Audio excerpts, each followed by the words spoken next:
वाले हैं क्लास 6 का चैप्टर नंबर 3, जिसका नाम है गवर्नमेंट। आज हम लोग सरकार के बारे में पढ़ने वाले हैं, जो आप लोगों को अच्छे से समझ आएगा कि सरकार होती क्या है, सरकार के काम क्या होते हैं और सरकार कितने सत्रों पर मिलती है, कैसी तरह की सरकार मिलती है। ये सब चीजें आप लोग इस चैप्टर में भी देखने वाले हैं। तो आज हमारा कोर्स का तीसरा दिन है, जिसमें आज हम लोग इस चैप्टर को कवर करेंगे। तो सबसे पहले तो हमें पता होना चाहिए गवर्नमेंट क्या होती है, सरकार क्या होती है। आप लोगों ने ना अपने आसपास से सुना होगा भाई ये सरकार तो बहुत अच्छी है, इसने बहुत अच्छा काम किया है, लेकिन कई लोग ऐसे बोलते हैं ये सरकार तो बहुत बुरी है, भाई इसने अच्छा काम ही नहीं किया हमारे लिए। अब की बात तो ना, अगली बार तो ना हम दूसरे बंदे को वोट देंगे, दूसरी पार्टी को वोट देंगे। तो आप लोगों ने ये सब चीज सुनी होगी। तो सरकार का काम क्या है कि हमारे देशवासियों के लिए, जनता के लिए अच्छा काम करे, उनके फायदे के लिए काम करे।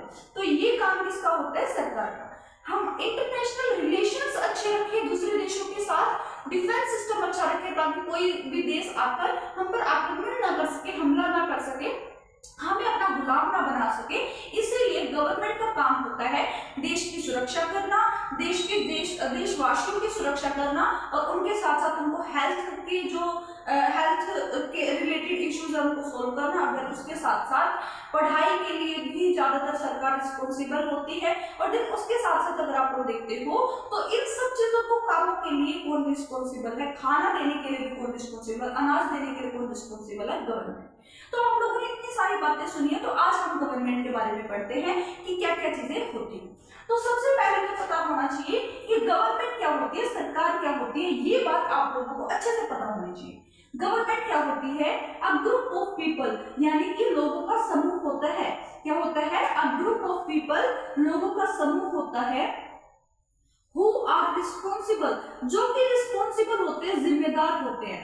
हु आर रिस्पॉन्सिबल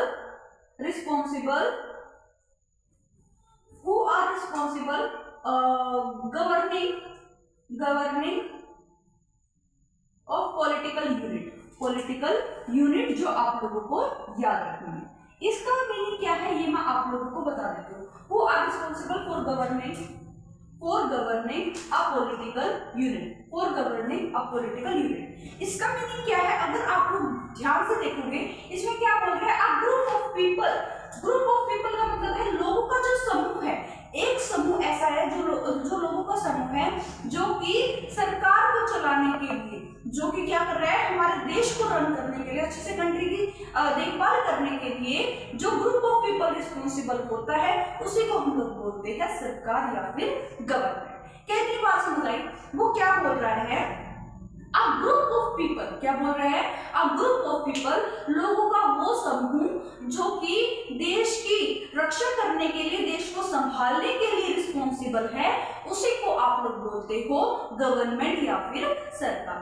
क्या वर्ड मीनिंग समझ आए आप लोगों को, क्या बोला जा रहा है। सरकार सिर्फ इतना ही है, वो लोगों का समूह है जो कि मिलकर देश को अच्छे से चला रहे हैं, उसके लिए रिस्पॉन्सिबल है, देश की रक्षा कर रहे हैं, बाहर के देशों के साथ क्या रख रहे हैं, इंटरनेशनल रिलेशंस अच्छे रख रहे हैं, अपने और देशों के साथ अच्छे रिलेशन रख रहे हैं, उसके साथ साथ डिफेंस सिस्टम इतना स्ट्रॉन्ग कर रहे हैं ताकि कोई बाहर का देश हम पर आक्रमण ना कर दे, हमको गुलाम ना बना दे। इसीलिए डिफेंस सिस्टम की भी मेंटेनिंग करना या फिर डिफेंस सिस्टम को संभालना भी किसकी रिस्पॉन्सिबिलिटी होती है, गवर्नमेंट की, यानी कि सरकार की रिस्पॉन्सिबिलिटी होती है।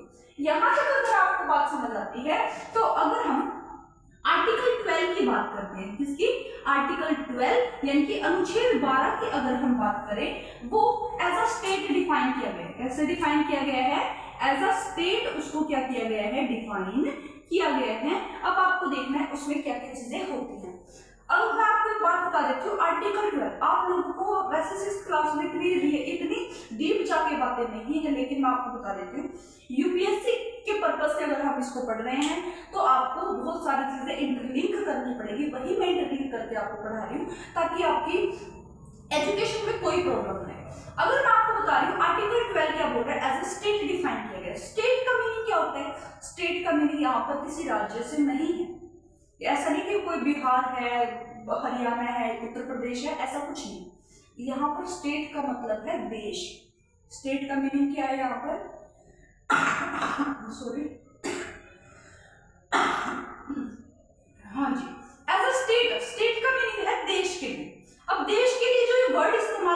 कंट्री के लिए जो वर्ड इस्तेमाल किया गया है इसमें चीजें क्या क्या आर्टिकल 12 में दी गई है ये आप लोगों को पढ़नी है। और आर्टिकल 12 अगर मैं आपको बता देती हूँ जो 6th क्लास है ऐसे मतलब कि और दूसरी फील्ड से यूपीएससी की तैयारी कर रहे हैं उनको नहीं पता होगा, ये बेटा कॉन्स्टिट्यूशन में हमारे आर्टिकल्स लिखे हुए हैं जिसमें आर्टिकल 12 यानी कि कॉन्स्टिट्यूशन यानी कि संविधान, हमारे देश के संविधान में अनुच्छेद 12 में एज अ स्टेट इसको डिफाइन किया गया, उसमें क्या क्या चीजें हैं अब आप लोग समझो।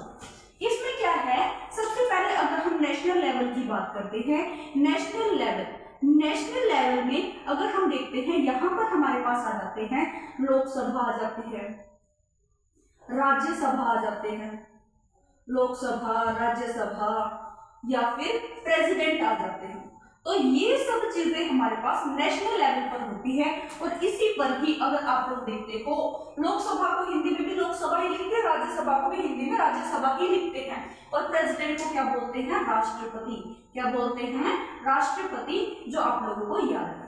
ये हमारे पास नेशनल लेवल पे काम करती है। अगर हम इसकी बात करते हैं, अगर हम नेशनल लेवल पे और बात करते हैं legislative and executive organ of the government, ये गवर्नमेंट के ही ऑर्गन्स हैं, अगर मैं इसको यहां से डिफाइन करती हूँ, देश जो भी कानून बनाता है वो कहाँ बनते हैं, लेजिस्लेटिव भी बनते हैं। कहाँ बनते हैं, लेजिस्लेटिव का मतलब क्या होता है, विधायिका। क्या होता है, विधायिका। अब यहाँ पर इसका लेजिस्लेटिव का काम होता है कि ये क्या बनाएंगे, रूल्स बनाएंगे, कानून बनाएंगे जो पूरे देशवासियों को फॉलो करने पड़ेंगे। और एग्जीक्यूटिव का काम होता है जो कानून बनाए गए हैं उसको इम्पोज करना, रूल्स को इम्पोज करना, एस्टेब्लिश करना किसका काम होता है, एग्जीक्यूटिव का काम होता है। जो ये सब चीजें किस लेवल पर है, ये नेशनल लेवल पर ही आपको देखने को मिलेगी। अगर हम यहीं पर दूसरी बात करते हैं, नेशनल लेवल के बाद अगर हम स्टेट लेवल की बात करते हैं, स्टेट लेवल पर अगर हम किसी चीज को देख रहे हैं तो स्टेट लेवल में आपके पास आ जाती है लेजिस्लेटिव असेंबली। क्या जाती है, लेजिस्लेटिव असेंबली। और उसके बाद आ जाती है legislative council of state, legislative council of state. इसमें अगर मैं आप लोगों को बताती हूँ, लेजिस्लेटिव असेंबली को हिंदी में बोलते हैं विधानसभा। क्या बोलते हैं, विधानसभा। और हम लेजिस्लेटिव काउंसिल ऑफ स्टेट को बोलते हैं विधान परिषद। क्या बोलते हैं, विधान परिषद। ये बात आप लोगों को याद रखनी। एग्जीक्यूटिव को बोलते हैं कार्यपालिका। क्या बोलते हैं, कार्यपालिका, जो कि किसके अंग है, जो कि हमारे पास नेशनल लेवल के ही अंग हैं। क्या इतनी बातें आप लोगों को समझ आती हैं? अगर आप लोगों को इतनी बातें समझ आती है तो ये स्टेट लेवल पर है जिसमें विधानसभा, विधान परिषद होते हैं जो आर्टिकल 12 में दिए गए हैं। अगर हम यहाँ पर लोकल लेवल की बातें करते हैं, लोकल लेवल में आप लोगों को देखने को मिलेगा कि लोकल लेवल में या तो आप लोगों को पंचायत देखने को मिलेगी। क्या देखने को मिलेगा, पंचायत देखने को मिलेगी, जो कि रूरल एरिया में होता है। किसमें होता है, रूरल एरिया में होता है, यानी कि गांव के स्तर पर। कहां पर होगा, गांव के इलाके में आप लोगों को ये चीजें देखने को मिलेगी। ग्राम, जिसको आप लोग बोलते हो ना ग्राम, ग्राम क्या मतलब होता है, गांव। अब गांव क्या है, रूरल एरिया। क्या है, रूरल एरिया। और रूरल एरिया में क्या होता है, पंचायत। क्या होती है, पंचायत, जो आप लोगों को याद रखनी। उसके बाद आप लोगों के पास आता है म्यूनिसिपैलिटीज। क्या आता है, म्यूनिसिपैलिटीज, जिसमें आप लोग देखते हो म्यूनिसिपैलिटीज आती है अर्बन एरिया में। कहाँ आती है, अर्बन एरिया में, यानी कि शहरी इलाकों में आप लोगों को म्यूनिसिपैलिटीज देखने को मिलेगी। यहाँ पर जो मैंने आप लोगों की बातें लिखी है, ये आप लोगों को अगर कोई पूछ ले गवर्नमेंट क्या है, सरकार क्या है, अगर मेंस का क्वेश्चन आ जाता है तो आप लोगों को ये सारी बातें लिखनी पड़ेंगी। आप लोग यहाँ से ध्यान से देख लेना। आप इसको नोट भी कर सकते हैं, जो मैंने आप लोगों को बातें बोली है। मैं साइड हो जाती हूँ, अगर आप स्क्रीनशॉट लेना चाहते हैं तो ले सकते हो। अगर मैं आप लोगों को यहाँ पर इतनी चीजें बताने के बाद अगर हम देखें, आप लोगों को अब यहाँ तक एक बात समझ आ गई होगी कि गवर्नमेंट होती क्या है, कि गवर्नमेंट होती क्या है। गवर्नमेंट का अगर आप लोगों को समझ आया है तो अब हम देखना चाहते हैं कि लेवल्स ऑफ गवर्नमेंट क्या है, सरकार के क्या क्या लेवल से क्या क्या सत्र हैं, ये आप लोग जानते हैं। मैं आप लोगों को वैसे बता देती हूँ। मोदी जी है, अमित शाह है, हमारी देश की राष्ट्रपति द्रौपदी मुर्मू हैं, उसके साथ साथ राहुल गांधी हैं, ये आप लोग अखिलेश यादव है, सोनिया गांधी है। आप लोग उसको कहाँ देखते हैं? पहले आप लोग मुझे बताइए, क्या आप लोग उनको राष्ट्रीय स्तर पर देखते हो ना, केंद्र सरकार में देखते हो ना, पार्लियामेंट में देखते हो ना? तो ये क्या है हमारे पास? ये है हमारे पास सेंट्रल गवर्नमेंट। फर्स्ट जो लेवल, सबसे हाई लेवल, सबसे सुप्रीम लेवल जो आता है वो आता है सेंट्रल गवर्नमेंट, जिसमें आप लोग इन सब चीज़ों को, इन सब लोगों को देख पा रहे हो जो कि हमारे लिए रूल बना रहे, कानून बना रहे और जिनको फॉलो करवा रहे। तो इसको सबसे पहला स्तर, सबसे पहला स्तर जिसको बोला जाता है वो है हमारे पास सेंट्रल गवर्नमेंट। क्या है? सेंट्रल गवर्नमेंट, जिसको हम लोग बोल देते हैं केंद्रीय सरकार। क्या बोल देते हैं? केंद्रीय सरकार। और सबसे ज्यादा पावर होती है केंद्रीय सरकार के पास। वो हमारे देश के सबसे बड़े बड़े निर्णय को ले रहा है, सेंट्रल गवर्नमेंट ले रही है, ताकि देश अच्छे से चले। तो अगर हम यहाँ पर देखते हैं, सेंट्रल गवर्नमेंट का काम होता है नेशनल अफेयर्स को संभालना। इसमें क्या क्या आता है? अगर हम देखते हैं, डिफेंस सिस्टम हो गया। क्या हो गया? डिफेंस सिस्टम हो गया। उसके बाद टैक्सेशन हो गया। ये सबकी जिम्मेदारी कौन करता है? ये सबके लिए कौन रिस्पॉन्सिबल होता है? सेंट्रल गवर्नमेंट रिस्पॉन्सिबल होती है, यानी कि केंद्रीय सरकार रिस्पॉन्सिबल होती है। अगर आपसे कोई पूछ ले सेंट्रल गवर्नमेंट कौन है, तो आपके दिमाग में आ जाना चाहिए नरेंद्र मोदी जी, अमित शाह, प्रेसिडेंट द्रौपदी मुर्मू। उसके बाद अगर आप लोग देखते हो तो आप लोग को राहुल गांधी जो विरोधी दल से हैं, जो अपोजिशन पार्टी है। उसके बाद अखिलेश यादव, सोनिया गांधी, ये सब आप लोगों को देखने को मिलेंगे। अब उसके बाद अगर आप लोग इससे निचला स्तर अगर आप लोग देखते हो तो ये है स्टेट गवर्नमेंट। क्या होती है? स्टेट गवर्नमेंट को बोलते हैं राज्य सरकार। क्या बोलते हैं? राज्य सरकार। और राज्य सरकार का काम होता है कि वो स्टेट अफेयर्स को संभालेगी, जैसे कि एग्रीकल्चर हो गया, उसके बाद एजुकेशन हो गया, और उसके बाद अगर हम लोग देखते हैं पुलिस का काम हो गया। पुलिस हो गई, हमारे राज्य की पुलिस होते हैं ना, हरियाणा पुलिस, दिल्ली पुलिस, और उसके बाद क्या बोलते हैं आप लोग, UP police, Madhya Pradesh police. तो ये सारी की सारी अगर आप लोग देखते हो तो ये किस में आते हैं? स्टेट गवर्नमेंट में आते हैं, राज्य सरकार में आते हैं। और स्टेट गवर्नमेंट के बाद आप लोग देखते हो लोकल गवर्नमेंट। क्या देखते हो? Local government. और लोकल गवर्नमेंट में मैंने अभी आपको बताया, इसको आप लोग बोलते हो स्थानीय सरकार। क्या बोलते हो?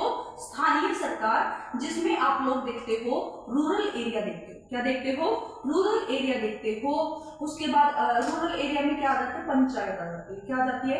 पंचायत आ जाती है। और उसके बाद अर्बन एरिया में अगर हम देखते हैं तो यहाँ पर हमारे पास म्यूनिसिपैलिटीज आ जाती है। क्या आ जाती है? म्यूनिसिपैलिटीज। अगर आप लोगों को इतनी बात समझ आई, तो आप लोगों को पता चल गया होगा गवर्नमेंट के लेवल्स क्या होते हैं, सरकार के लेवल्स क्या होते हैं। सबसे उच्च स्तर कौन सा माना जाता है? सेंट्रल गवर्नमेंट का माना जाता है, केंद्रीय सरकार का माना जाता है। फिर उसके बाद अगर हम बात करते हैं तो आता है स्टेट गवर्नमेंट, जो कि क्या होती है? राज्य सरकार होती है, जो क्या संभालती है? पुलिस का, ये सब चीजों का कौन संभाल रहा है? State government. उसके बाद अगर आप लोग देखते हो लोकल गवर्नमेंट, जो कि स्थानीय सरकार होती है, उसमें रूरल एरिया जो कि पंचायत और अर्बन एरिया जो कि म्यूनिसिपैलिटी। पहले दो लेवल की गवर्नमेंट ही थी बेटा जी हमारे यहाँ पे, या तो सेंट्रल गवर्नमेंट थी या फिर स्टेट गवर्नमेंट थी। लेकिन अब क्या हुआ? अब ये हुआ कि इन 1992, यहाँ पर आप लोगों को मैं बता देती हूँ, इन 1992 में बेटा constitution amendments in constitution, amendments in constitution, हमारे संविधान में एक बड़ा बदलाव हुआ। क्या हुआ? हमारे संविधान में एक बड़ा बदलाव हुआ। 73rd अमेंडमेंट्स हुआ और 74th अमेंडमेंट्स हुआ। ठीक है, 73rd अमेंडमेंट्स और 74th अमेंडमेंट्स हुआ। 73rd अमेंडमेंट्स में आप लोगों को रूरल एरिया यानी कि पंचायत का चीजें समझ आएंगी, और अर्बन 74th अमेंडमेंट्स में आपको अर्बन एरिया यानी कि म्यूनिसिपैलिटीज के बारे में दिया। तो ये बात आप लोगों को याद रखनी है कि पहले दो ही तरह की सरकार थी, दो ही लेवल से सरकार थी, सेंट्रल गवर्नमेंट, स्टेट गवर्नमेंट यानी कि केंद्रीय सरकार और राज्य सरकार। लेकिन 1992 में ये हुआ कि हम अगर पूरे राज्य की बात करें वहां पर भी बहुत लोग होते हैं, बहुत मतलब मान के चलो आप लोगों को करोड़ में मिल सकते हैं, लोग जो है करोड़ों में लाखों में मिल सकते हैं। तो हर एक इंसान की बात नहीं सुन पाते, इसीलिए हर एक गांव में पंचायत होती है, हर एक शहर में म्यूनिसिपैलिटीज होती है जो कि इनके मुद्दों को संभालती है या फिर उन पर निर्णय लेती है। क्या इतनी बात समझ आई? लेवल्स ऑफ गवर्नमेंट हमने समझे, central government, state government and local government. अगर आप लोगों को इतनी बात समझ आई तो आप लोगों को लेवल्स ऑफ गवर्नमेंट आ गया समझ। अब हमने दो चीजें यहाँ पर देखी है। क्या क्या चीजें देखी हमने यहाँ पर? दो चीजें देखी है, गवर्नमेंट और लेवल्स ऑफ गवर्नमेंट। अब जो तीसरा आता है वो आता है टाइप्स ऑफ गवर्नमेंट। क्या आता है? Types of government. Types of government में मैं आपके पास दो मेन तो दो ही बताऊंगी, एक होता है डेमोक्रेसी और दूसरा होता है मोनार्की। ठीक है, दूसरा होता है मोनार्की। यहां पर अगर आप लोग देखते हो, वैसे मैं बता देती हूँ, गवर्नमेंट सरकार जो बहुत तरह की हो सकती है। अगर आप बताएं तो डेमोक्रेसी हो सकती है, यानी कि लोकतांत्रिक सरकार हो सकती है, उसके बाद मोनार्की हो सकती है, सबसे बड़ी दो ही है, एक राजतंत्र सरकार हो सकती है, उसके बाद डिक्टेटरशिप भी आ सकती है, उसके बाद आपके पास रिपब्लिक आ सकती है। तो ये बहुत तरह की सरकारें होती है, लेकिन हम जो मेनली पढ़ने वाले हैं डेमोक्रेसी एंड दूसरा है मोनार्की। डेमोक्रेसी होती है लोकतंत्र सरकार। लोकतंत्र का मतलब होता है, डेमोक्रेसी का मतलब ही होता है रूल बाय पीपल्स, यानी कि रूल किसके द्वारा हो रहा है? रूल ऑफ द पीपल, लोगों की सरकार है। डेमोक्रेसी का मतलब होता है लोगों की सरकार। ठीक है, ये बात आप लोगों को समझ आनी चाहिए। तो वो बोलते हैं ना democracy is to the people, for the people, by the people. तो डेमोक्रेसी यही है, लोगों के लिए है, लोगों के द्वारा है। तो ये सारी चीजें आप लोगों को याद रखनी।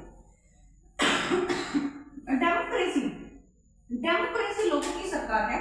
तो डेमोक्रेसी को आप लोग बोलते हैं लोकतंत्र। क्या बोलते हो? लोकतांत्रिक सरकार भी आप लोग इसको बोल सकते हो, जो आप लोगों को याद रखना। मोनार्की यानी कि राजतंत्र, सरकार होती है, ये बात आप लोगों को याद रखनी है। डेमोक्रेसी मिलती है हमारे पास इंडिया में, हमारे भारत में आपको डेमोक्रेसी देखने को मिलेगी। और उसके बाद हम लोग देखें तो अमेरिका में आप लोगों को डेमोक्रेसी देखने को मिलेगी, लोकतांत्रिक सरकार देखने को मिलेगी, जिसके लोगों के हाथों में क्या होगी? पावर होगी, लोगों के हाथों में शक्तियां होंगी। क्या इतनी बात समझ आती है? अगर हम डेमोक्रेसी की बात करते हैं, डेमोक्रेसी जो है वो दो तरह की होती है। डेमोक्रेसी के भी टू टाइप्स है। वो टू टाइप्स कौन से हैं? एक है हमारे पास डायरेक्ट डेमोक्रेसी और दूसरा है हमारे पास इनडायरेक्ट डेमोक्रेसी। डायरेक्ट का मतलब है प्रत्यक्ष, डायरेक्ट का मीनिंग है प्रत्यक्ष और इनडायरेक्ट का मीनिंग है अप्रत्यक्ष। तो क्या इतनी बात आप लोगों को समझ आई? डायरेक्ट डेमोक्रेसी के भी टू पार्ट्स है, प्रत्यक्ष और अप्रत्यक्ष। इसका मीनिंग क्या होता है मैं आपको बता देती हूँ। अगर एक छोटा सा देश है जिसमें कम से कम 20 लाख ही लोग हैं, या फिर आप लोग मान के चलिए 10 लाख लोग हैं, तो वहां पर क्या होता है कि जो लोग होते हैं ना, वो खुद से अपने लिए कानून बनाते हैं, वही अपने वहां पर जाके बैठेंगे, पार्लियामेंट में जाके बैठकर अपने लिए कानून बनाते हैं। तो उसको बोला जाता है डायरेक्ट फॉर्म ऑफ गवर्नमेंट, यानी कि डायरेक्ट डेमोक्रेसी है, यानी कि लोगों की सरकार है, तो लोग ही अपने लिए कानून बना देंगे। लेकिन अगर हम बात करते हैं इनडायरेक्ट फॉर्म ऑफ गवर्नमेंट या फिर इनडायरेक्ट डेमोक्रेसी की, तो उसमें होता है अप्रत्यक्ष। एक बड़े से गांव में एक लीडर को खड़ा किया जाता है, एक उम्मीदवार को खड़ा किया जाता है, 2-3 उम्मीदवार होते हैं, उनमें से किसी एक को चुना जाता है, और वो लीडर जो है आगे जाके हमारे लिए काम करता है, हमारे लिए लॉ बनाता है, कानून बना रहा है, और हमारे लिए भले के लिए क्या करेगा? काम करेगा। तो इसमें भी आप लोगों की ही तो सरकार है। अगर आप किसी लीडर को चुन रहे हो तो आप उसको वोट दे रहे हो, अपना मत दे रहे हो कि जा भाई तो हमारे लिए काम कर। तो ये सब चीजें क्या है? ये क्या है? अप्रत्यक्ष सरकार है, यानी कि इनडायरेक्ट फॉर्म ऑफ गवर्नमेंट है जो हमारे देश में है। हमारे पास इनडायरेक्ट फॉर्म ऑफ गवर्नमेंट है, इंडिया में कौन सी है? इनडायरेक्ट फॉर्म ऑफ गवर्नमेंट है। और अगर हम लोग डायरेक्ट की बात करते हैं तो ये मिलेगी स्विट्जरलैंड में। स्विट्जरलैंड की अगर आप लोग बात करते हो, यहाँ पर आप लोगों को प्रत्यक्ष फॉर्म ऑफ गवर्नमेंट यानी कि डायरेक्ट फॉर्म ऑफ गवर्नमेंट देखने को मिलेगी, जहां पर लोग अपने लिए खुद फैसले लेते हैं।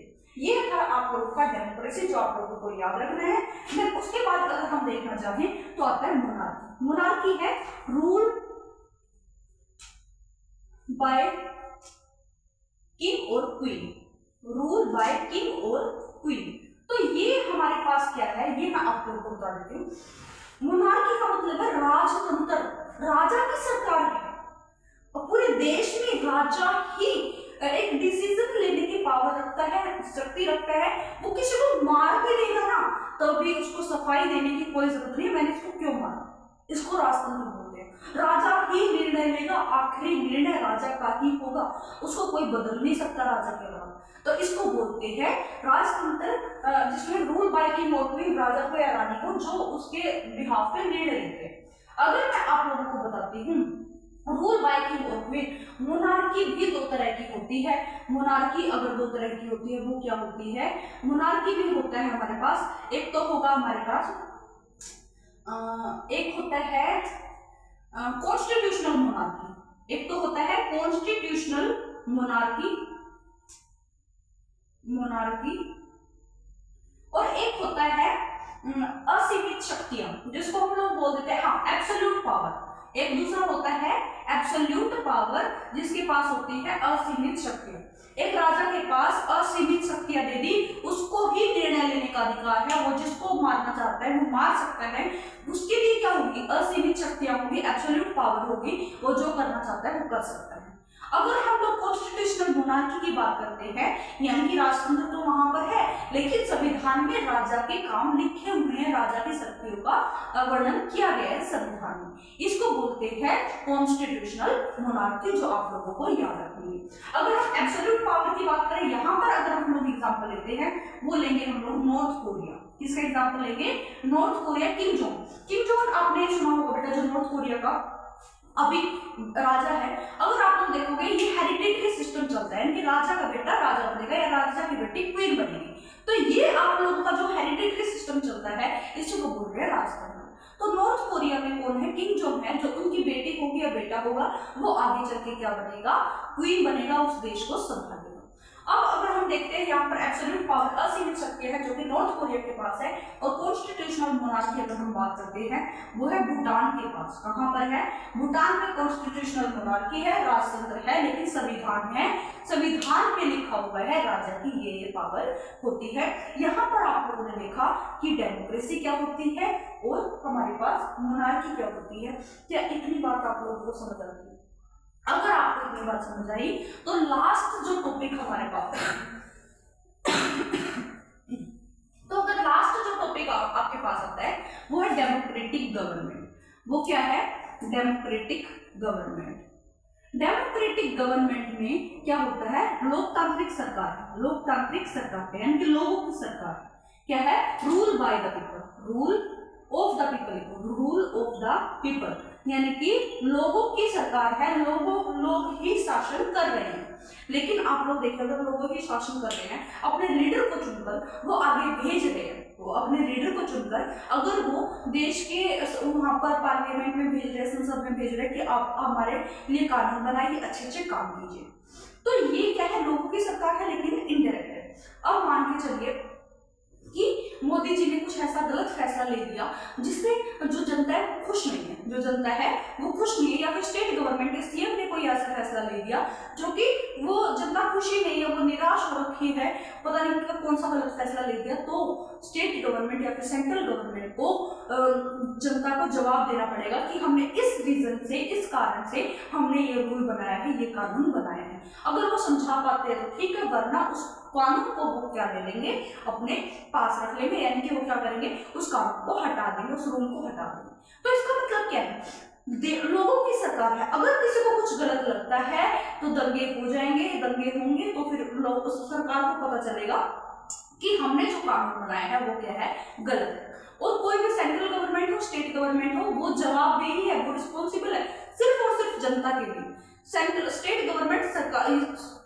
गवर्नमेंट जो है वो सेंट्रल गवर्नमेंट को जवाब नहीं देगी, लेकिन स्टेट गवर्नमेंट जनता को जवाब देगी, लोगों को जवाब देगी कि हमने ऐसा क्यों किया। सेंट्रल गवर्नमेंट लोगों को जवाब देगी कि हमने ऐसा क्यों किया, वो अपनी बात को बताएंगे। अगर लोगों को समझ नहीं आए तो वो प्रोटेस्ट करेंगे, रैलीज निकालेंगे, तो ये सारी चीजें हमारे देश में किसी भी इंसान के पास, किसी भी एक बॉडी के पास, एक ऑर्गन के पास इतनी शक्तियां नहीं है कि वो कुछ भी कर ले, असीमित शक्तियां नहीं है। हमारी जो गवर्नमेंट है वो है लिमिटेड गवर्नमेंट, जिसको बोला जाता है, क्या बोला जाता है, लिमिटेड गवर्नमेंट, यानी कि सीमित सरकार है। सीमित सरकार का मतलब उसके पास इतनी पावर नहीं है, इतनी ज्यादा असीमित शक्तियां नहीं दे दी हमने कि वो कुछ भी कर सकता है, नहीं। अगर कोई सरकार कुछ काम कर रही है तो उनको लोगों को जवाब देना पड़ेगा। और अगर आप लोगों को सरकार का काम अच्छा नहीं लग रहा तो हर 5 साल बाद, आफ्टर 5 इयर्स, एवरी 5 इयर्स अगर आप लोग देखते हो तो क्या होता है, इलेक्शंस होते हैं, दोबारा से क्या होते हैं, चुनाव होते हैं। आप उस सरकार को हटा सकते हो वहां से कि हमें ये सरकार अच्छी नहीं लगी, ये हमारे लिए काम अच्छा नहीं कर पा रही है, तो हमने इसको हटा दिया। आप अपने वोट का इस्तेमाल कर सकते हो, अपने मत का इस्तेमाल कर सकते हो उस सरकार को हटाने के लिए। तो ये बात आप लोग को समझ आएगी बेटा। इसे वो बोलते हैं डेमोक्रेटिक फॉर्म ऑफ गवर्नमेंट, जिसमें बेटा यूपीएससी में, मैं आपको बता देती हूँ, लास्ट जो है यूपीएससी मेंस में या फिर प्रीलिम्स में आप लोगों को क्वेश्चन देखने को मिला होगा 2023, यानी कि 2023 में आप लोग को देखने को मिला होगा कि हमारी जो गवर्नमेंट है वो कैसी है, वो कैसी गवर्नमेंट है। गवर्नमेंट जो है बेटा जी, ये लिमिटेड गवर्नमेंट हमारे पास है। कौन सी है, लिमिटेड गवर्नमेंट हमारे पास है, यानी कि हमारी गवर्नमेंट के पास सीमित शक्तियां, असीमित शक्तियां नहीं है। ऐसा नहीं कि सरकार कुछ भी कर सकती, नहीं, उसके पास पावर है। अगर उसने कुछ गलत डिसीजन लिया तो विरोधी दल है उसका विरोध करने के लिए, जनता है उनका विरोध करने के लिए। आफ्टर 5 इयर्स आप लोग इलेक्शन होते हैं, जब अपना मत देकर उस सरकार को गिरा भी सकते हो। लोगों की सरकार इसीलिए है, अगर आप वोट देते हो तो वो जीतेगी, अगर आप वोट नहीं दे रहे तो वो गिर जाएगी सरकार। तो इसी को बोलते हैं डेमोक्रेटिक फॉर्म ऑफ गवर्नमेंट। अब यहाँ पर जो है आपका चैप्टर हो जाता है फिनिश। अगर आपको कोई भी डाउट आता है तो आप लोग कमेंट सेक्शन में पूछ सकते हो, मैं हर एक बच्चे का जवाब दूंगी। लेकिन अब आप लोगों को मेरे लिए सिर्फ मेरे कहने पर एक काम जरूर करना पड़ेगा, ताकि आपकी प्रिपरेशन का पता चलता रहे, क्या आप लोग अच्छे से प्रिपेयर कर पा रहे हो, क्या समझ रहे हो मेरी बात को, आप अच्छे से प्रिपेयर कर पा रहे हो या नहीं, आपको पता चले। इसमें क्या है, कुछ क्वेश्चंस मैं आपको दे दूँ, कुछ क्वेश्चंस मैं आप लोगों को दे दूँ जो आप लोगों को देखना। क्वेश्चन है बेटा जी, गवर्नमेंट क्या होती है, क्या है गवर्नमेंट क्या होती है, इसके बारे में आप लोगों को लिखने हैं, कुछ शब्द लिखने हैं। उसके बाद आप लोग लिखोगे डेमोक्रेसी क्या होती है, डेमोक्रेसी क्या होती है इसके बारे में लिखो। उसके बाद आप लोग लिखोगे डेमोक्रेटिक गवर्नमेंट क्या होती है, डेमोक्रेटिक गवर्नमेंट क्या होती है इसके बारे में भी आप लोग लिखोगे। उसके बाद आप लोग मोनार्की के बारे में लिखोगे, उसके बाद किसके बारे में लिखोगे, मोनार्की के बारे में आप लोग लिखोगे। देन फिर लास्ट जो आप लोग लिखोगे वो है यूनिवर्सल एडल्ट फ्रेंचाइज, किसके बारे में लिखोगे, यूनिवर्सल एडल्ट फ्रेंचाइज। ठीक है, यहाँ पर आप लोगों का ये चैप्टर खत्म होता है। बेटा ये सारे 5 क्वेश्चंस आप लोगों को 30 to 50 वर्ड्स में लिखने हैं, 30 to 50 वर्ड्स। ठीक है, ये बात आप लोगों को याद रखनी है, भूलनी नहीं है, ये बात आप लोगों को याद रखनी है। और अभी एक बार रिवाइज करना उसको और लिखना, लिखते हुए बैठ जाना, लिख देना उसको। ठीक है, आप लोगों को यूनिवर्सल एडल्ट फ्रेंचाइज को हिंदी में बोलते हैं बेटा जी सार्वभौमिक मत अधिकार, सार्वभौमिक मत अधिकार।